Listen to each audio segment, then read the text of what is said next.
계시록 구조 에피소드 3 계시록 5장 7절 왜 예수가 왕이어야 하는가?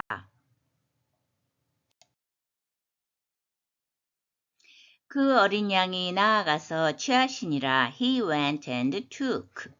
guy 그리고 L10은 과거 3인칭 단수이고 그 기본 동사는 에르코마입니다. 오다 가다 나아가다인데 주어는 문맥상 이제 우리는 지금 5장 7절을 하고 있는데 그 앞에 6절이죠. 거기에 나와 있는 또 아르니온 어린 양 이것이 여기에서도 주어 역할을 합니다. 3인칭 헬라어의 특징은 동사에 주어가 포함되어 있어요. 그래서 이제 그 또는 중성이니까 그것인데 문맥상 이게 어린 양 예수님이니까 그분이 이렇게 해석을 하면 되는데 우리말은 어린 양이라고 다시 표시를 해준 거죠. 그 다음에 a lephen 완료 3인칭 단수고 그 기본 동사는 람바노입니다. 취하다, 받다. 영어로 하면 take에 해당하기 때문에 많이 쓰는 동사인데 불규칙한 동사입니다. 그래서 현재 완료가 됐을 때 공식이 랠리, 앞에 전부 랠리가 붙었죠. 이거는 무슨 뜻이냐 하면 헬라어 문법을 설명할 때는 항상 리오, 풀다 하는 이 동사를 갖고 설명해요. 근데 랠리 했다는 것은 기본 줄기를 비슷하게 한번 반복한다는 뜻이에요. 그러면 이제 남은 어미만 본다면 1인칭은 까, 2인칭은 가스, 3인칭은 깨 또는 깬 이렇게 돼서 까, 가스, 깨, 깬 이렇게 연습하고요. 그런데 이 공식하고 맞춰보니까 이 람바노 하는 동사의 현재 완료는 모양이 랠리처럼 뭐 비슷하게 이렇게 반복하는 게 없고 모양이 확 바뀌었어요. 아까 뭐라 그랬습니까? 람바노 동사는 불규칙하다. 그리고 프흐가 들어왔어요. 그래서 읽어보면 I left 1인칭, I left 2인칭, I left pen 3인칭. 그 딱 위아래를 맞춰보니까 까, 가스, 깨,깬 해야 될 걸 어떻게 돼 있어요? 파, 파스, 펜 이렇게 변했습니다. 이거는 람바노 동사는 영어의 take로서 많이 쓰이기 때문에 이게 이렇게 불규칙하게 변했구나 봐두시면 되겠습니다. 그런데 같은 문장에서 이렇게 나란히 동사가 2개 있잖아요. 영어는 둘 다 과거로 썼어요. 그런데 헬라어는 문법이 희한하게도 L10 과거 3인칭 과거를 썼고요. 바로 이어서 I left pen 완료형을 썼습니다. 특이한 구조죠. 이게 문법으로서 이 나아가는 동작은 한 번 과거로서 한 번에 끝났지만 그 I left pen 취하다 이제 뒤에 목적어는 두루마리예요. 두루마리 책 그것을 그게 이제 통치권을 그 두루마리 책은 통치권을 의미하는데 그것을 계속적으로 완료니까요. 딱 쥐어지면 다른 사람이 가질 수 없는 거예요. 완료됐기 때문에 그걸 문법적으로 이렇게 나타내고 있습니다. 보좌에 앉으신 이의 오른손에서 책을 The scroll from the right hand of him who sat on the throne.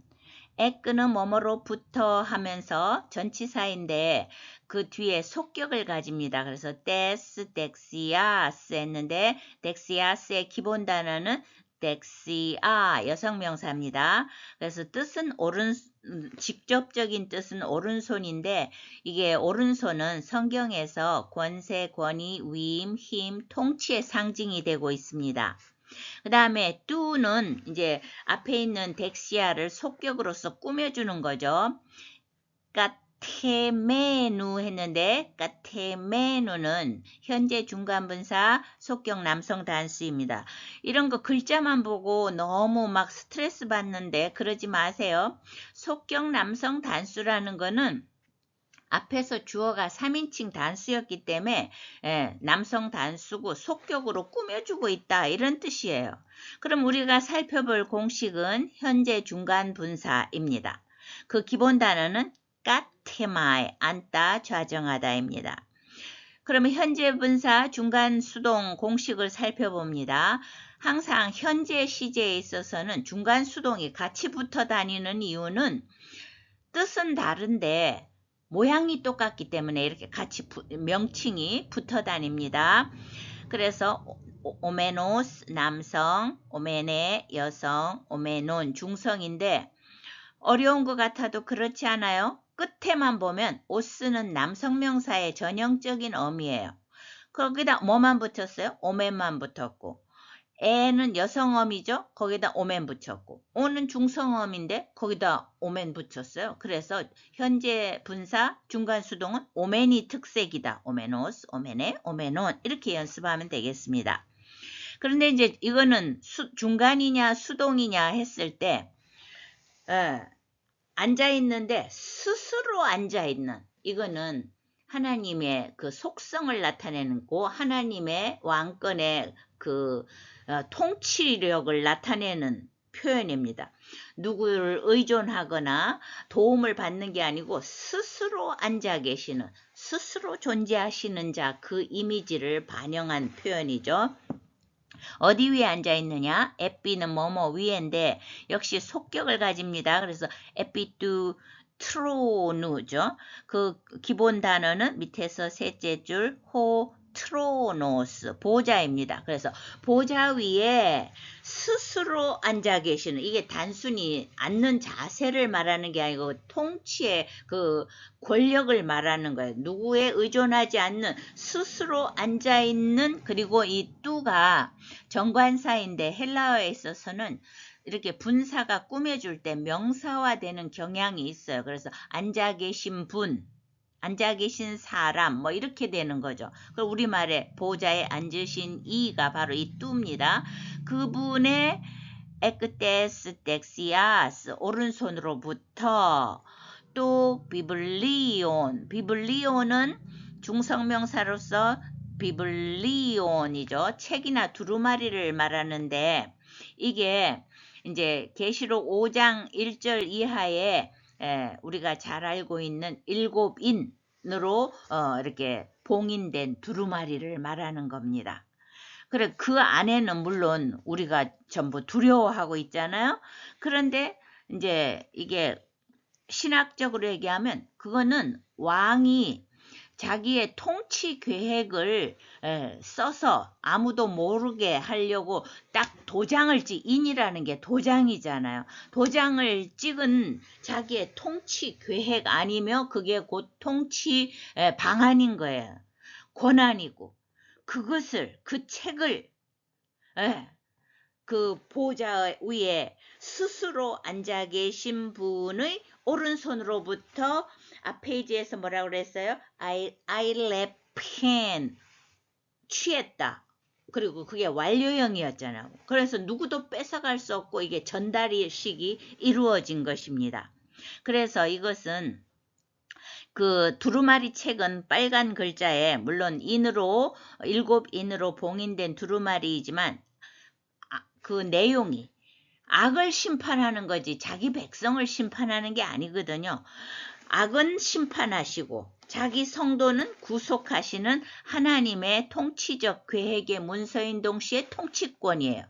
세상에서는 왕을 세울 때 머리에다가 이렇게 왕관을 씌워주지만 하나님의 바실레이아 통치는 이 통치 계획서, 통치 권한을 인수인계함으로써 예수님께서 이제 왕으로 등극하는 대관식이라고 하겠습니다.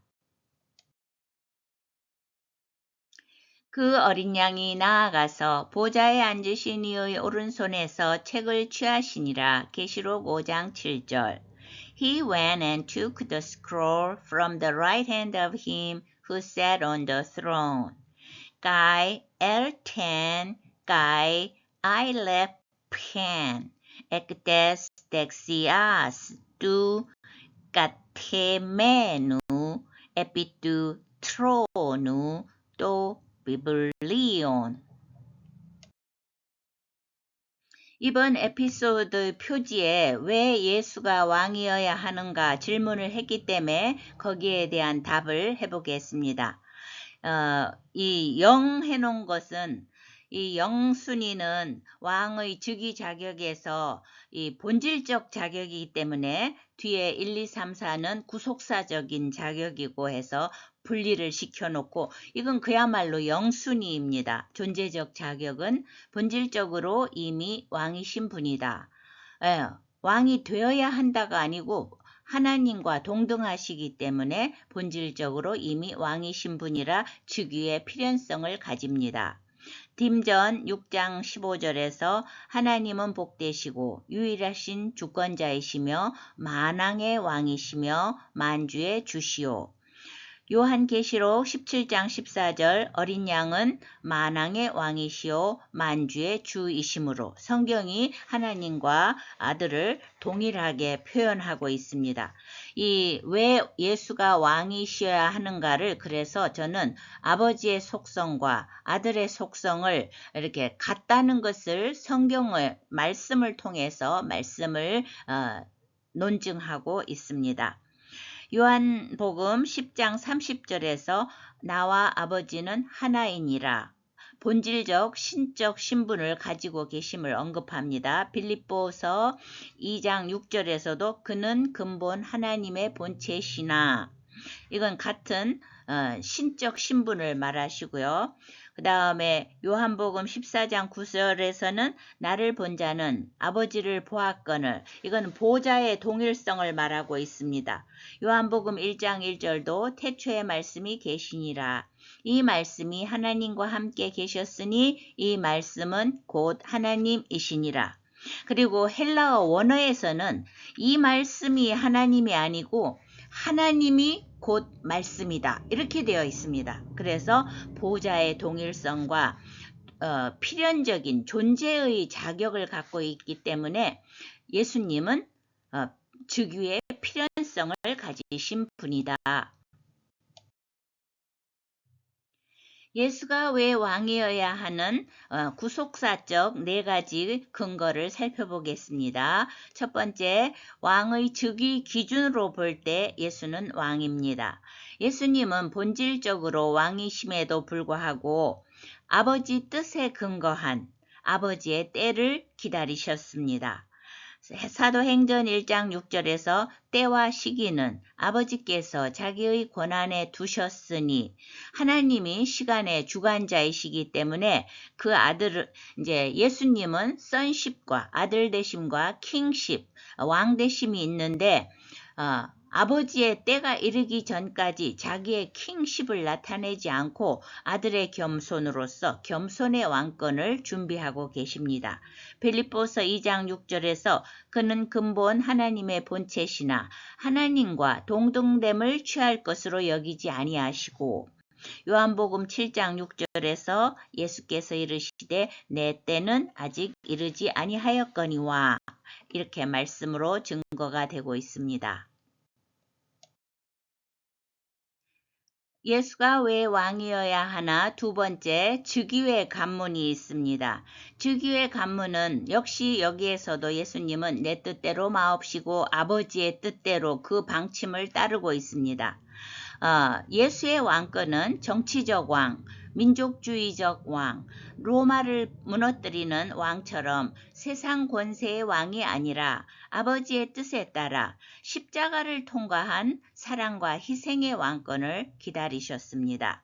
그러니까 예수님이 십자가에 못 박히는 것은 사람들의 눈에는 패배처럼 보일지라도 영적인 눈으로 보면 예수님의 왕권을 다지기 위한 과정에 불과한 것입니다.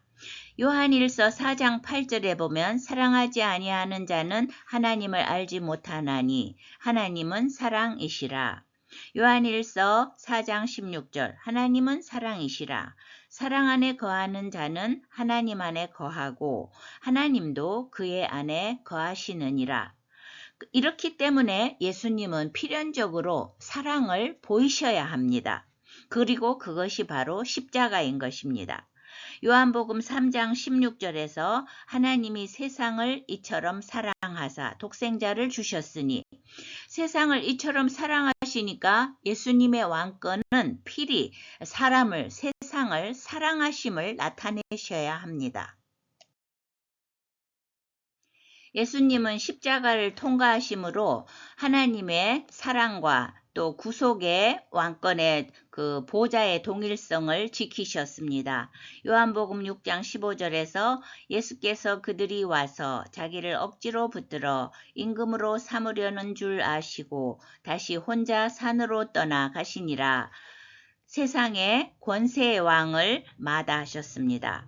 요한복음 12장 23절에서는 인자가 영광을 얻을 때가 왔도다. 십자가를 앞두고 사람들 앞에서는 그것이 나무에 달린 자로 비참한 모습이지만 영광을 얻는다 하면 킹십, 예수님이 이제 아들 되심에서 킹십, 왕 되심으로의 관문을 통과하실 때가 왔음을 말씀하시는 겁니다.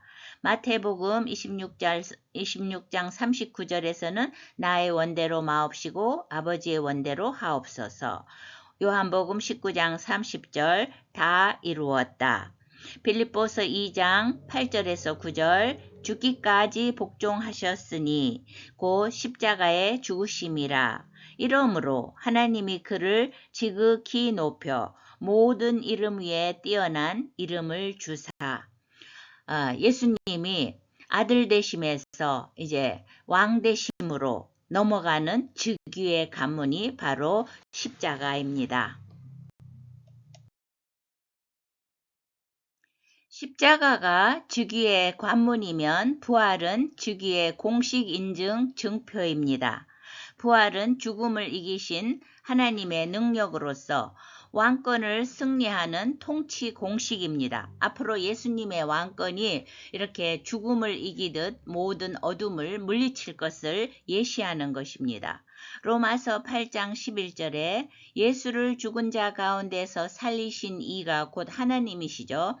살리신 이의 영이 너희 안에 거하시면 그리스도 예수를 죽은 자 가운데서 살리신 이가 너희 안에 거하시는 그의 영으로 말미암아 너희 죽을 몸도 살리시리라. 요한복음 5장 21절에서 아버지께서 죽은 자들을 일으켜 살리심 같이 아들도 자기가 원하는 자들을 살리느니라. 아버지와 아들의 그 통치 방식이 같고 역시 그 권능이 왕권에 승리하는 통치 공식이 동일함을 보여줍니다. 로마서 6장 9절에서 그리스도께서 죽은 자 가운데서 살아나셨음에 다시 죽지 아니하시고 사망이 다시 그를 주장하지 못하리니. 고린도전서 15장 25절 그가 모든 원수를 그의 발 아래 둘 때까지 반드시 왕노릇 하시리니. 여기에서 이미 계시록의 왕노릇이 여기는 언급만 되어 있고 계시록에서는 그 왕노릇의 모습과 과정을 보여주는 것입니다. 사도행전 2장 36절에서는 그런즉 이스라엘 온 집은 확실히 알지니 너희가 십자가에 못 박은 이 예수를 하나님이 주와 그리스도가 되게 하셨느니라. 예수님이 십자가에 죽으시고 부활하신 것만 이렇게 강조를 하는데 예수님이 부활하시고 40일 동안 제자들과 함께 계시고 성령으로 예수님의 이름으로 성령을 주시고는 그 다음 뭔가 이게 행적이 좀 묘연해졌습니다. 계시록을 해야 하는 이유입니다. 즉위의 건의에서는 침묵 속 신뢰, 침묵 중에도 일하시는 아버지가 있고 이 침묵은 아버지와 아들의 신뢰이며 왕권의 거룩한 권위입니다. 서로 떠들지 않아도 일하시고 서로를 신뢰하는 그런 모습입니다. 마태복음 27장 46절에서 하나님의 경우에는 하나님을 자체가 침묵하신다 이런 건 없습니다. 그러나 사람들의 반응을 통해서 하나님께서 침묵하시는 것, 그런 시기가 이건 하나님의 속성에 일하시는 어떤 표현이라고 할 수가 있겠습니다. 나의 하나님 어찌하여 나를 버리셨나이까.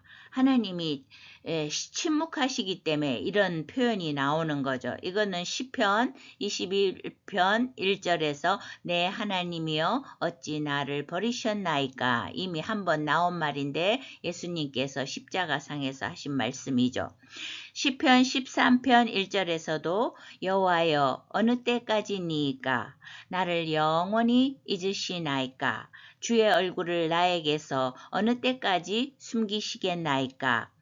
이것은 하나님께서 답이 없어서 침묵하시는 것이 아니고 침묵은 하나님의 속성을 드러내는 한 방식이다. 그래서 시편 121편 4절에 이스라엘을 지키시는 이는 졸지도 아니하고 주무시지도 아니하시리로다. 시편 115편 3절에는 우리 하나님은 하늘에 계시니 원하시는 모든 것을 행하시는도다. 모든 것 중에 침묵도 들어가는 겁니다. 그렇다고 해서 아무것도 안 하시는 것이 아니고 하나님의 그 때와 하나님의 방식을 주님께서 조정하고 기다리시는, 침묵하시는 것입니다. 예수님도 힘이 없어서 당하시는 것이 아니라 아버지와 동일하게 침묵하시며 반응하십니다.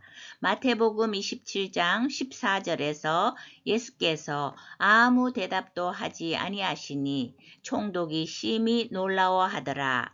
이사야 53장 7절에서는 그가 곤욕을 당하여 괴로울 때에도 그의 입을 열지 아니하였으며 털 깎는 자 앞에서 잠잠한 양같이 그의 입을 열지 아니하였도다.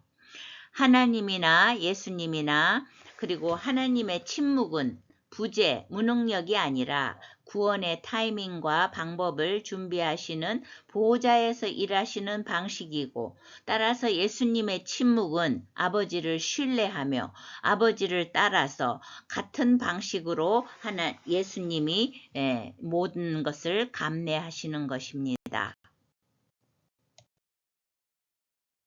왜 예수가 되어야 하나? 그 네 번째 근거로서 즉위의 목적이 있습니다. 권력은 보통 폭력이 되기 쉬운데 예수의 그 왕권은 백성을 잃지 않고 양을 보호하는 왕권, 아버지의 왕권을 계승하기 위함입니다. 에스겔 34장 12절은 주 여호와께서 이같이 말씀하셨느니라. 나 곧 내가 내 양을 찾고 찾아낼 것이라. 목자가 양 가운데 있는 날에 양이 흩어졌으면 그 때를 찾는 것 같이 내가 내 양을 찾아서 흐린 날과 캄캄한 날에 그들을 그 모든 곳에서 건져낼지라.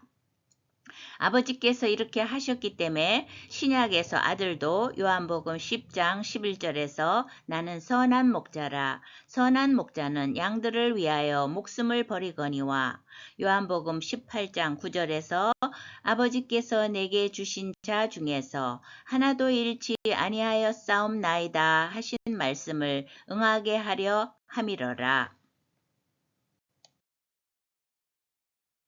왜 예수께서 왕이어야 하는가에 대한 답변으로서 존재의 필연성으로서 한 가지가 있고 구속사적 논증 네 가지가 있었습니다.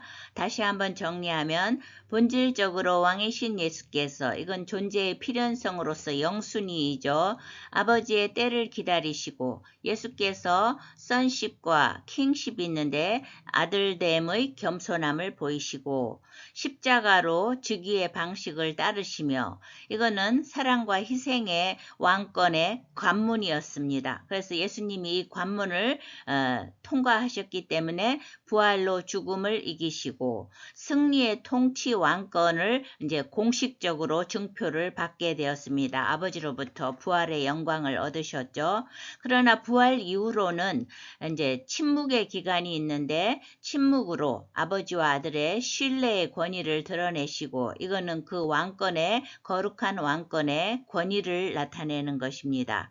그리고 백성을 잃지 않으려는 사랑의 목적을 완수함으로 이 통치의 목적이 아주 사랑이고 또 우리를 보호하는 것이기 때문에 하나님의 왕권을 그대로 승계한 아버지의 왕권을 그대로 승계한 아들의 그 정통성을 지니고 마침내 계시록 5장 7절에서 그 두루마리 통치권을 인수인계함으로써 왕권을 완료형으로서 확정 완료하는 그런 대관식 현장이라고 하겠습니다. 5장 7절이.